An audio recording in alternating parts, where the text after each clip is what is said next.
English learners, welcome back to English Pod. My name is Marco. And I'm Erica. We're bringing you an advanced lesson today. That's right. An advanced lesson where we talk about investing in emerging markets. Right. So it's kind of a business topic. It's kind of a world topic as well. Yes. And it's pretty difficult. Yeah, it is really hard. Right. So if you're listening and you don't understand everything, please don't get discouraged. Don't worry about it because we're here to learn. Yes, and we're here to help you. Right. Mm-hmm. So let's get started with this. I'm really excited about this lesson. Yeah. Okay. Well, Marco, maybe you can tell us a little bit. What is an emerging market?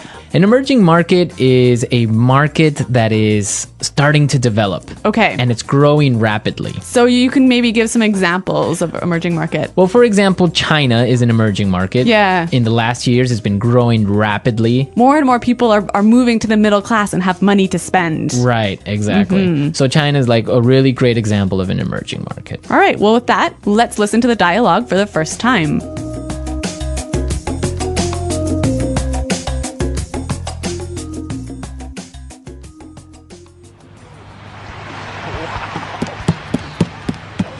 Dad, I'd like to borrow some money.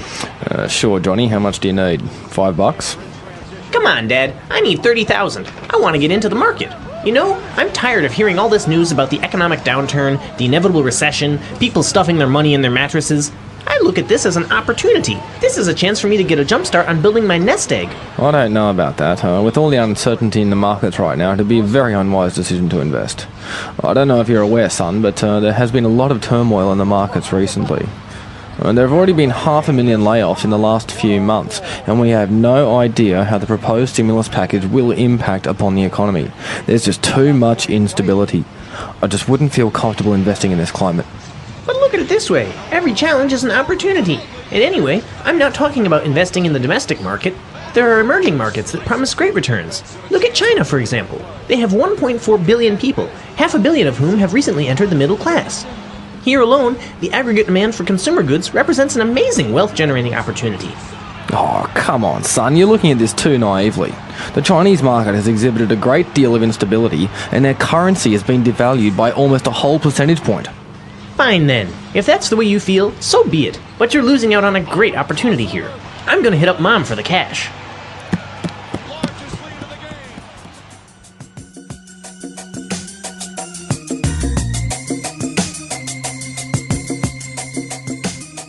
Well, it sounds like the dad has missed out on a really big investment opportunity, hey? Yeah, his son is pretty smart. Yeah. Pretty smart little boy. Uh-huh. Okay, so we have some great words that we want to look at here. Mm-hmm. Why don't we start with the first one? Turmoil. Turmoil. Turmoil. Turmoil. So we have some great examples of how turmoil is used in different sentences. So let's listen. Example 1. With a civil war, a famine, and inflation, the country has been in turmoil for 10 years.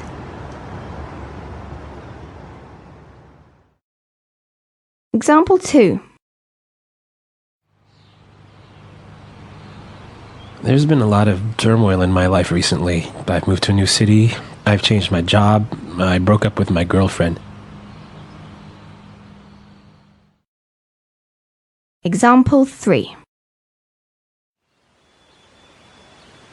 The devaluation of the dollar caused a great deal of turmoil in the markets.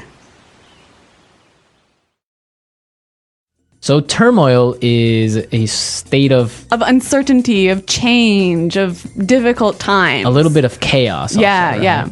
So, for example, when there's a lot of turmoil in the market, that means stock prices are changing drastically from day to day. Right. Or the economy is in turmoil. There's a lot of problems going on. Yeah, uncertainty. Uncertainty. Okay.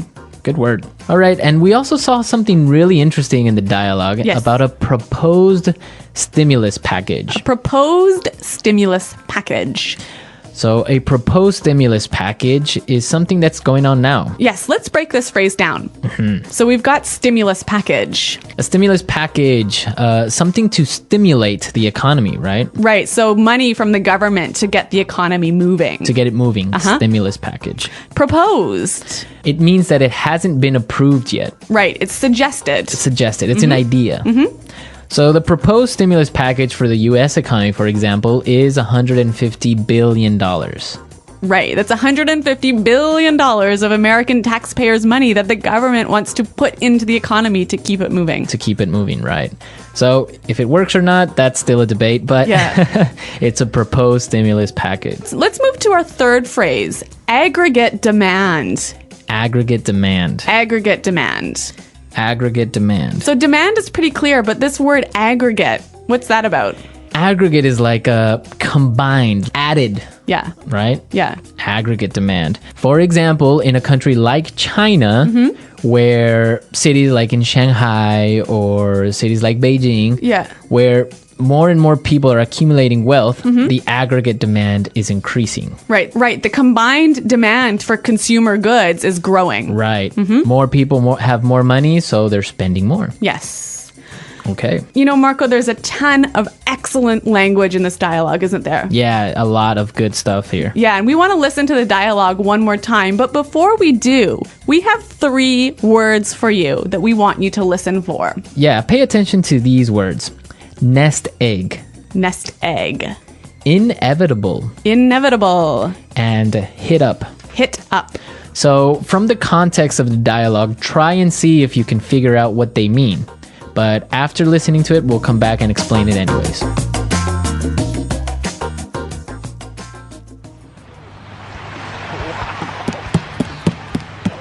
Dad, I'd like to borrow some money. Sure, Johnny. How much do you need? $5? Come on, Dad. I need 30,000. I want to get into the market. You know, I'm tired of hearing all this news about the economic downturn, the inevitable recession, people stuffing their money in their mattresses. I look at this as an opportunity. This is a chance for me to get a jump start on building my nest egg. I don't know about that. With all the uncertainty in the markets right now, it'd be a very unwise decision to invest. I don't know if you're aware, son, but there has been a lot of turmoil in the markets recently. There have already been 500,000 layoffs in the last few months, and we have no idea how the proposed stimulus package will impact upon the economy. There's just too much instability. I just wouldn't feel comfortable investing in this climate. But look at it this way. Every challenge is an opportunity. And anyway, I'm not talking about investing in the domestic market. There are emerging markets that promise great returns. Look at China, for example. They have 1.4 billion people, 500 million of whom have recently entered the middle class.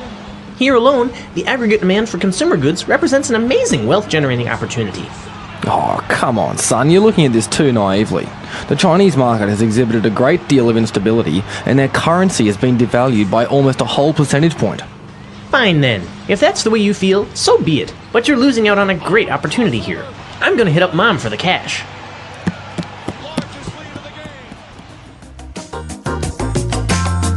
So the kid wants to invest because he wants to set up his nest egg. That's right. So basically, he wants to get a bunch of cash together so that he can buy a house or get married or whatever. It's that money you need to start your life, right? To start your life, your nest egg. It's kind of a weird way of referring to this money, right? I guess it is kind of funny. And also the little boy talked about an inevitable recession. Yes, inevitable. Inevitable. Inevitable basically means unavoidable.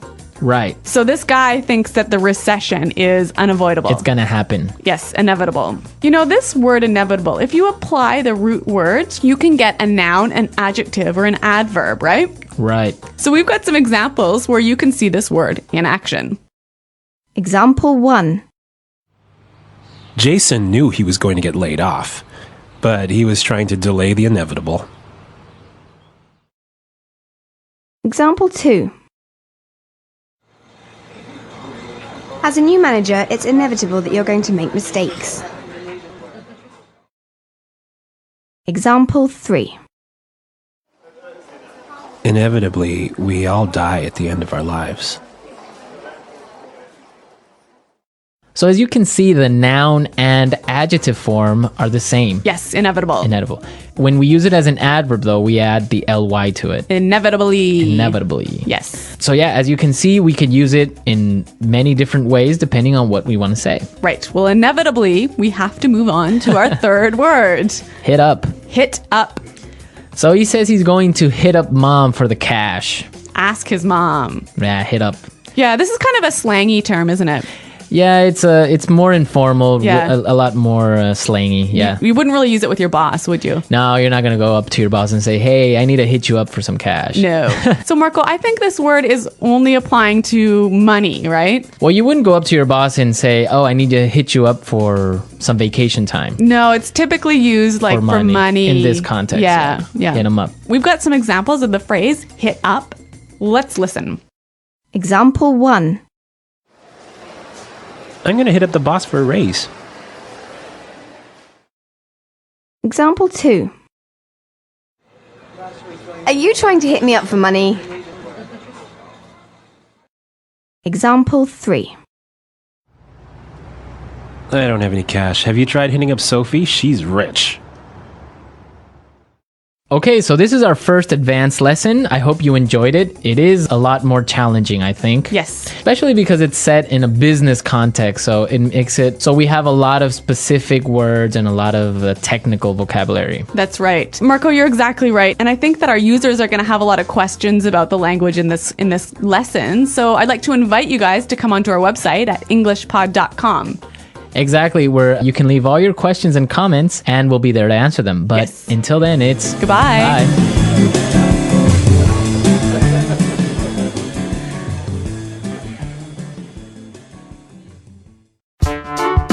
The English Pod Audio Review.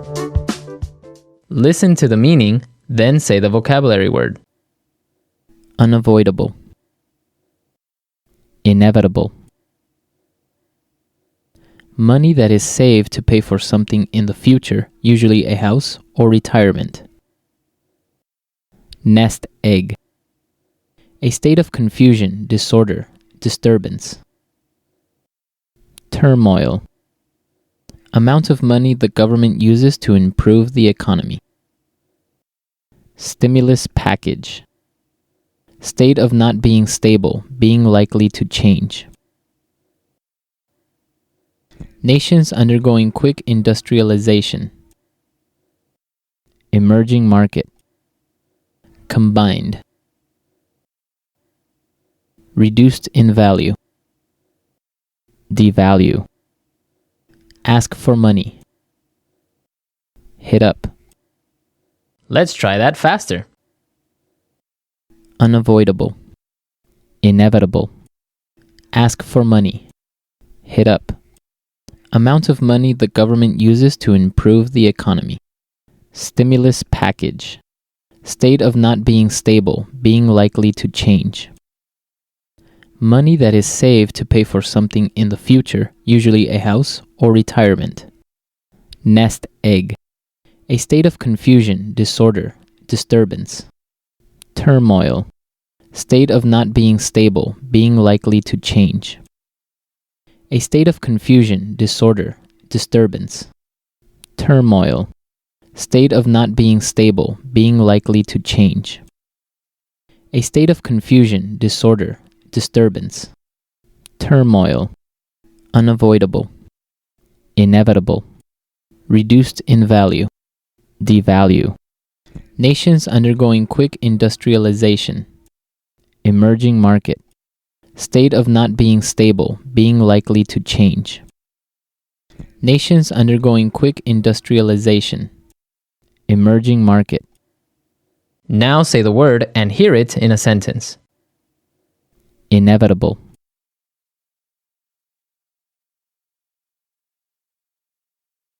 Jason knew he was going to get laid off, but he was trying to delay the inevitable. Nest egg.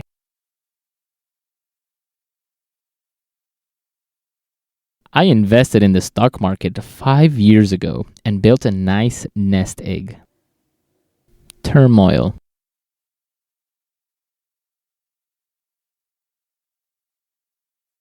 With a civil war, a famine, and inflation, the country has been in turmoil for 10 years.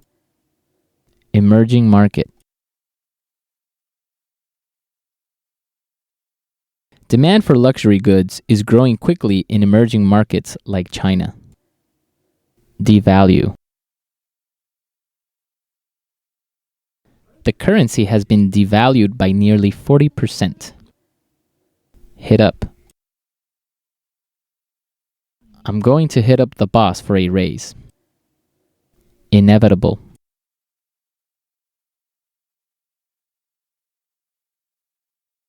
Jason knew he was going to get laid off, but he was trying to delay the inevitable. Emerging market. Demand for luxury goods is growing quickly in emerging markets like China. Devalue. The currency has been devalued by nearly 40%. Hit up. I'm going to hit up the boss for a raise.